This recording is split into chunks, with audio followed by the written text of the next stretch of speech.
Hi friends, welcome to Aadhi's taste. ഇന്ന് ഞാനെന്തിരിക്കുന്നത് നോയമ്പ് പ്രമാണിച്ച് ഒരു വളരെ എളുപ്പം തയ്യാറാക്കാൻ പറ്റുന്ന ഒരു വെണ്ടയ്ക്ക കറിയാണ് കേട്ടോ. വെണ്ടയ്ക്ക കൊണ്ടുള്ളൊരു കറിയാണ്. കുറച്ച് വിഭവങ്ങൾ മാത്രം മതി അതിനകത്ത്, കുറച്ച് സാധനങ്ങൾ മാത്രം മതി. പെട്ടെന്ന് തയ്യാറാക്കാം. ഒരു 10 മിനിറ്റ് കൊണ്ട് ഈ കറി നമുക്ക് തയ്യാറാക്കിയെടുക്കാം. വളരെ ടേസ്റ്റിയാണ്. ചോറിനും ചപ്പാത്തിക്കും ഇടിയപ്പത്തിൻ്റെ കൂടെയും എല്ലാത്തിൻ്റെ കൂടെയും കഴിക്കാം കേട്ടോ. ഒരു അടിപൊളി ടേസ്റ്റുള്ള ഒരു സിമ്പിൾ കറി, പെട്ടെന്ന് നമുക്ക് തയ്യാറാക്കിയെടുക്കാൻ പറ്റുന്ന ഒരു കറിയാണ്. ഇപ്പോൾ നമ്മൾ നോയമ്പ് കാലമൊക്കെ ഇല്ലേ, ഇപ്പോൾ നോയമ്പിനൊക്കെ ഇങ്ങനെ ഇതുപോലെ പല പല കറികളൊക്കെ നമ്മൾ അന്വേഷിച്ച് നടക്കാറില്ലേ. ഇത് വെണ്ടയ്ക്ക മാത്രം മതി, ഒരു കുറച്ച് വെണ്ടയ്ക്ക മതി കേട്ടോ. ഞാനൊരു 7-8 വെണ്ടയ്ക്ക എടുത്തിട്ടുണ്ട്. ഒരു വലിയ സവാള എടുത്തിട്ടുണ്ട്, 2 തക്കാളി, 5-6 പച്ചമുളക് വെച്ച് കൂടുതൽ എടുത്തിട്ടുണ്ട് കേട്ടോ. പച്ചമുളക് കൂടുതൽ എടുക്കാൻ കാരണം ഇതിനകത്ത് നമ്മൾ മുളകൊന്നും ചേർക്കുന്നില്ല. ഇതിൻ്റെ അരപ്പാണ്. അരപ്പെന്ന് പറയുന്നത് ഞാനൊരു മുറി തേങ്ങ എടുത്തിട്ടുണ്ട്, ഒരു 4-5 അല്ലി 6 അല്ലി വെളുത്തുള്ളി, അതുപോലെ ഒരു 4 അല്ലി ചുവന്നുള്ളി എടുത്തിട്ടുണ്ട്.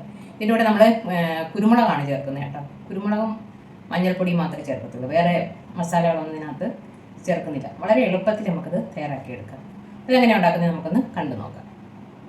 നമ്മുടെ കറി തയ്യാറാക്കാനായിട്ട് ഞാനൊരു ചട്ടി വെച്ചിട്ടുണ്ട്. അതിലേക്ക് കുറച്ച് വെളിച്ചെണ്ണ ഒഴിച്ചു കൊടുക്കുക.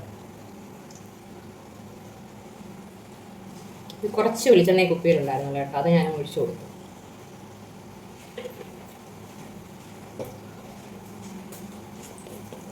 ഒരു 2 ടേബിൾ സ്പൂൺ എണ്ണ ആണ്. ഇതിലേക്ക് നമുക്ക് 1 ടീസ്പൂൺ കടുക് ഇട്ട് കൊടുക്കാം.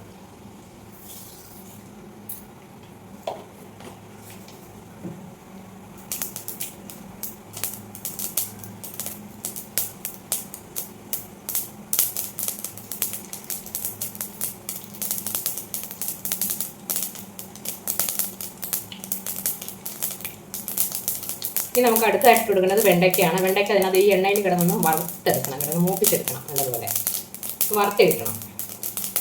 വെണ്ടയ്ക്ക ഇട്ട് കൊടുക്കാം. ഞാൻ നീളത്തിലാണ് അരിഞ്ഞു വെച്ചിരിക്കുന്നത്.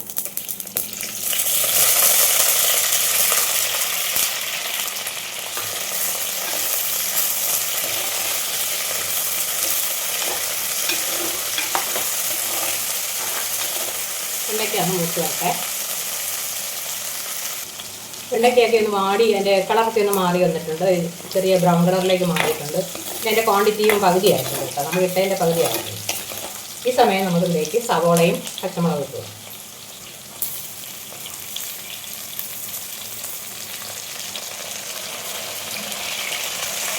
എരിവിനാവശ്യമുള്ള പച്ചമുളക് ചേർക്കും.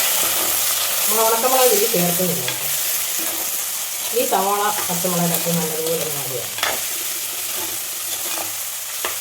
ഈ സമയം നമുക്ക് ആവശ്യത്തിന് ഉപ്പ് ഇട്ട് കൊടുക്കാം.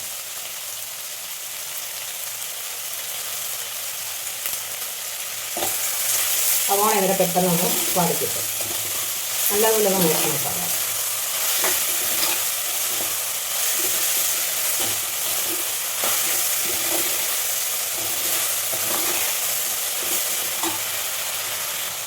സവാളയും വാടി വന്നിട്ടുണ്ട്. ഇനി ഇതിലേക്ക് നമുക്ക് തക്കാളി ഇട്ട് കൊടുക്കാം. തക്കാളി ഇട്ട് നല്ലതുപോലെ ഇളക്കാം.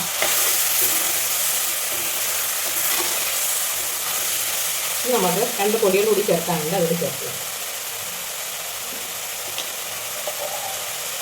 1 ടീസ്പൂൺ മഞ്ഞൾപ്പൊടി,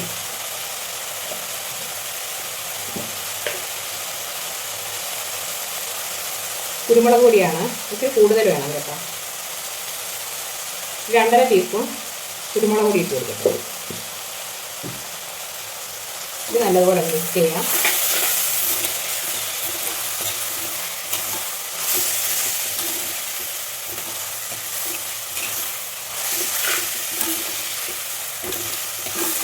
ഇതിന് വെള്ളമൊന്നും ഒഴിക്കണ്ട, ഇതിനെ ഒന്ന് മൂടി വെച്ച് കൊടുക്കാം. ആ തക്കാളിയുടെ നീരൊക്കെ ഒന്ന് ഇറങ്ങുമല്ലോ. വെണ്ടയ്ക്ക ഓൾറെഡി വെന്തിട്ടുണ്ട്, തക്കാളിയും കൂടി വെന്ത് വരട്ടെ. 5 മിനിറ്റ് ഒന്ന് മൂടി വെച്ച് കൊടുക്കാം. ഇപ്പോൾ തക്കാളിയൊക്കെ വെന്ത് വരുന്ന സമയം കൊണ്ട് നമുക്ക് അരപ്പ് അരച്ചിട്ട് വരാം. ഇത് വെന്ത് വന്നിട്ടുണ്ട്. ഇതിലേക്ക് കുറച്ച് കറിവേപ്പില ഇട്ട് കൊടുക്കാം.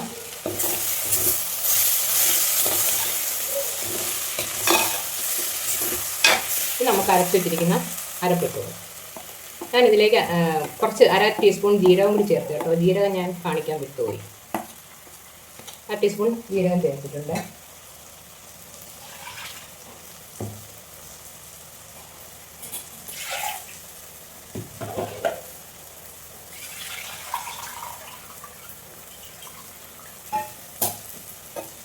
ഇതിലേക്ക് കുറച്ച് പുളിവെള്ളം കൂടെ ചേർത്ത് കൊടുക്കും.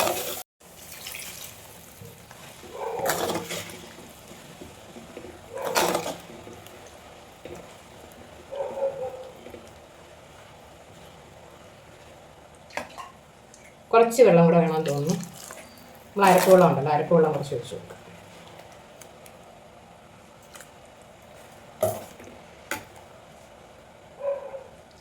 നമ്മൾ സവാള വഴന്നു വരാനായിട്ട് ഉപ്പിട്ടായിരുന്നു. അതുകൊണ്ട് ഉപ്പുണ്ട്, കുറച്ച് ഉപ്പിൻ്റെ കുറവുണ്ട്, അത് ഇട്ട് കൊടുക്കും.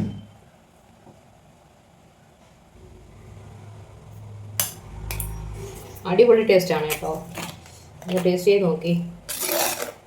ഉപ്പ് അല്പം കുറവാണൊക്കെ നല്ല ടേസ്റ്റാണ്. ഇത് മതി, ഇത് മാത്രം മതി ചോറ് കഴിക്കാൻ. ഇതിൻ്റെ കളറൊക്കെ കണ്ടോ.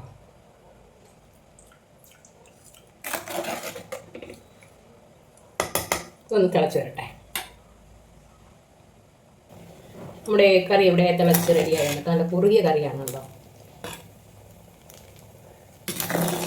അടിപൊളി ടേസ്റ്റുള്ള വെണ്ടയ്ക്ക കറി ഇവിടെ റെഡി ആയിട്ടുണ്ട്. ഇത്രയും മതി കേട്ടോ.